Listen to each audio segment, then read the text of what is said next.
حتى أكون صادق أمام الله سبحانه وتعالى. يوم اللي نشرت فيديو قلت فيه إنه علاء المهدوي يهفي بالقرآن الكريم بجيته للزيارة الأربعينية، هاي ما صارها فترة، وجمعنا بهذا المخيم نفسه المكان يعطي دروس تحفيظية للقرآن الكريم. بعد أنت من هيك تقي تعلم الناس يستفادون من آيات الله وتشرحها له وتعلمهم شلون يا أخي يسوون القرآن مهفة.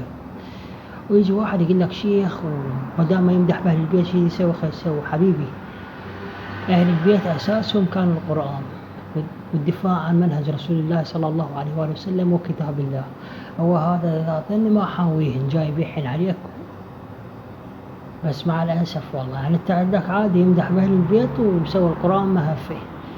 أما هذا اللي يطلع ويقول لي شيخي فالشيخ محشي وبالعافية عليك حبيبي.